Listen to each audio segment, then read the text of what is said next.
இன்னைக்கு நம்ம டாபிக்ல சிறுவாபுரி கோவிலை பத்தி தான் இன்னைக்கு பார்க்க போறோம். சிறுவாபுரி கோவில் ரொம்பவே அமானுஷ்யமான ஒரு பழமை வாய்ந்த கோவில். இந்த கோவில நம்ம முருகன் கிட்ட என்ன வேணாலுமே நடக்கும்னு சொல்றாங்க.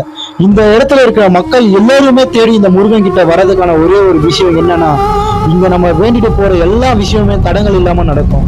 என்னதான் இருந்தாலும் நம்ம கடவுள் கிட்டன்னு போகும்போது நம்ம மனசு எப்பவுமே சுத்தமா இருக்கணும். நம்ம மனசுல இன்னொருத்தவங்களை அழிக்கணும்னு நினைச்சிட்டு இந்த கோவில் பக்கம் என்னைக்குமே போயிடாதீங்க. உங்களுக்கு முருகன் பிடிக்கும், நம்ம வீடியோக்கு ஒரு லைக்கே போட்டு 6 வாரம் கண்டினியூவா வரணும், வந்தா எல்லாமே நடக்கும். முருகன் வந்து பச்சைக்கல் பேரு. இந்த பச்சைக்கல்லை பார்த்தாவே அந்த இது கிடைக்கும். உங்களோட வாழ்க்கையில நீங்க பல கஷ்டங்கள் பட்டிருந்தா கண்டிப்பா நீங்க சிறுவாபுரி கோவிலுக்கு ஒரு வாட்டிச்சு லைஃப்ல போயிட்டு வாங்க. உங்களோட கஷ்டம் எல்லாமே காத்தோட பறந்து போயிடும்.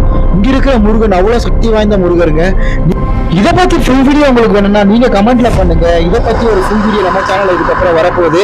ஸோ நம்ம சேனல் புதுசாக வரீங்கன்னா சப்ஸ்கிரைப் பண்ணிக்கோங்க மற்றும் பெல் பட்டனை கிளிக் பண்ணிக்கோங்க.